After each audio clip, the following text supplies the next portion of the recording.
Kasabay ng nationwide assembly para sa kandidatura ni Pastor Apollo C. Quiboloy ay dumagsa naman ang mga Davaoenyo na nagpahayag rin ng suporta sa ginanap na motorcade at campaign rally sa Toril, Davao City. Ang buong detalye mula kay Jean Domingo. Mataas, masaya at positibo ang lahat ng tumalon sa mga proclamation rally, hindi lamang sa National Capital Region, sa Luzon, sa Visayas, kundi maging dito sa Mindanao, partikular na dito sa Davao City kung saan bumaha ang suporta sa kandidatura ni Pastor Apollo C. Quiboloy na pinasimulan ito maging ng isang motorcade na umikot sa iba't ibang bahagi ng Davao City. Dito madarama ang mainit na pagtanggap ng mga Davaoenyo sa advokasya at plataforma ni Pastor Apollo C. Quiboloy. Nagsimula ang motorcade sa Magsaysay Park kung saan maaga pa lang ay nagtipon na ang mga supporter na handang-handa nang umikot sa iba't ibang lugar sa Davao City. Ni ata karon kay naatay motorcade tungod kay karong adlaw mao ang pinakaunang kick-off sa pagdaga ni Pastor sa Senado. So moikot sa tibuok Davao ang pagpahibalo sa tanang katawhan nga mao na ni ang pinakaunang adlaw sa pagpangampanya ni Pastor. So simultaneously sa tibuok Pilipinas ang atong gipatigayon karon nga kick-off rally o proclamation rally. Ang motorcade ay dadaan sa mga pangunahing kalsada sa lungsod, sa R. Castillo Street, Lanang, Sasa, Tibungco, Buhangin, Milan, Bypass Road, J.P. Laurel Bahada, Ponciano Street, Bonifacio Street, San Pedro Street, Matina Crossing, Ulas at magtatapos sa Toril. At kitang-kita rin ang pagiging positibo ng mga taga-suporta ni Pastor Apollo C. Quiboloy dito sa Davao City.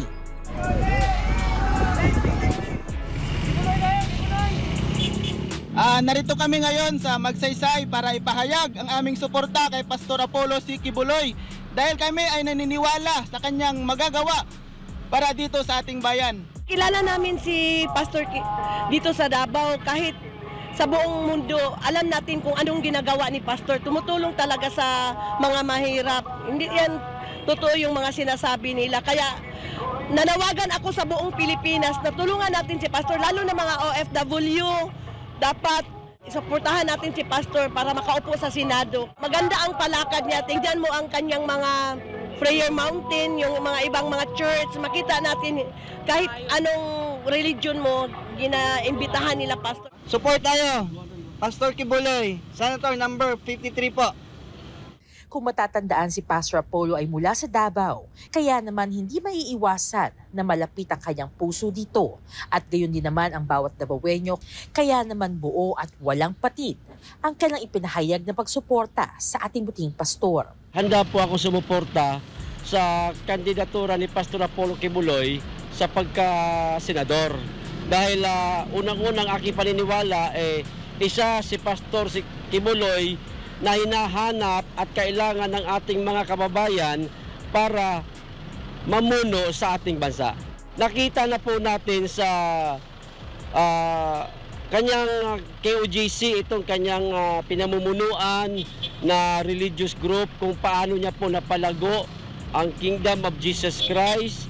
Dahil kung siya hindi mabuting leader, siguro hindi niya napalago ng ganun kalaki. Ngayon, ganito kalaki ang KOJC.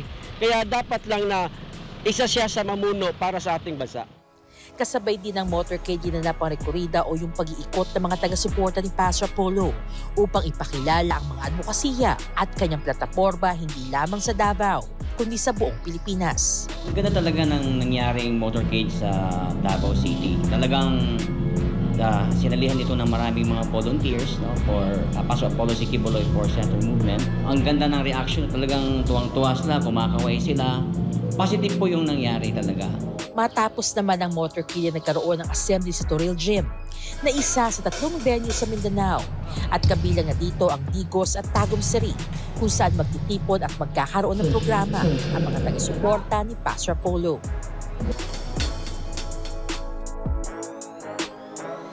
Tulad ng inaasahan, matapos ang ginanap na motorcade, ay dumagsa rin ng mga sumusuporta sa kandidatura ni Pastor Apollo C. Quiboloy sa Toril Gym, kung saan napakataas ng energy at positibong lahat ng dumalo sa proclamation rally. Senyales ng kalampaniwala at pagsuporta sa mga advokasya, nagawa at plataporma ni Pastor Apollo. Meron diri aron sa pagsuporta sa atong umaabot na senador, si Pastor Apollo C. Kibuloy. Kailangan yun nato sa suportahan para sa kabaguhan kay natanaw na tong panahon karon sa atong administrasyon murag wala na Ginoo. Dapat lang na ay leader nga naay kahadlok sa Ginoo para ang atong problema o uban pang buhaton nato nga dapat sa atong panggoberno kung naay Ginoo walay problema kay natay kahadlok sa Ginoo, so wala gyud na ang kurakot. Taong bayan Pilipinas pagmata na. At habang naghihintay ay nagkaroon muna ng kaunting kasiyahan na bahagi ng programa.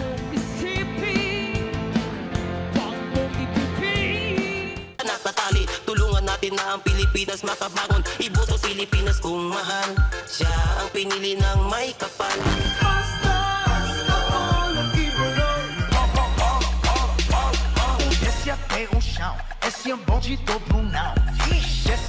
Ilan sa mga dumalo at nagpahayag ng kanyang suporta ay ang mga konsehal mula sa iba't ibang bahagi ng lungsod, pribadong sektor, representante ng mga samahang naniniwala sa magagawa sa bayan ni Pastor Apollo, gayon din ang mga kinatawan mula sa iba't ibang antas ng lipunan. Nagsapwang, nagsangyaw sa pulong sa Diyos. Dado na to si Pastor dito sa Senado! Si Pastor, kung na dito sa Senado, di dyan na mo yun anang ilang giingong impeachment. Senator Apollo Kibuloy, mga higala. Mabuhay si Pastor Kibuloy! Bullshit PDP, mabuhay si Pastor Kibuloy! Dili dako malimtan ang kaayo, ang kabuutan o ang makadiyos si Pastor Kibuloy.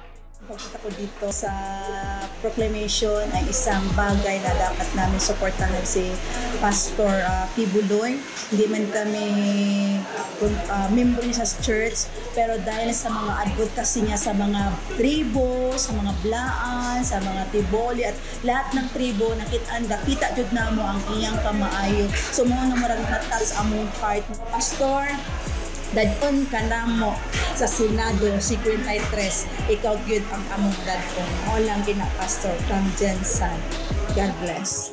Ayon sa mga Davaoenyo, si Pastor Apollo ay hindi lamang isang pinunong religyoso, kundi isa rin itong may malasakit, may malinaw na pananaw, at may pusong umaksyon para sa pag-unlad ng bayan. Labis din ang pasasalamat ng lahat ng muling marinig at makita si Pastor Apollo C. Kibuloy sa pamamagitan ng isang video message. Sa akin pong leadership, kung ako'y pagkakatiwalaan ng mga taong tulad ng pagtitiwala ng Diyos sa akin, aalisin po natin lahat yan. Zero corruption, zero waste, at zero pagnanakaw ng pera ng bayan. Ako ang magbabantay sa anumang budget, sa anumang pera ng bayan. Hindi po ako politiko. Ako'y leader na magdadala ng pagpapala, kasaganaan, katatagan, kahusayan sa isang matatag at mapayapang Pilipinas. Kaya naman kahit bago pa man tumakbo, para sa kanila ay malaki na ang naitulong ni Pastor Apollo C. Kibuloy sa Pilipinas.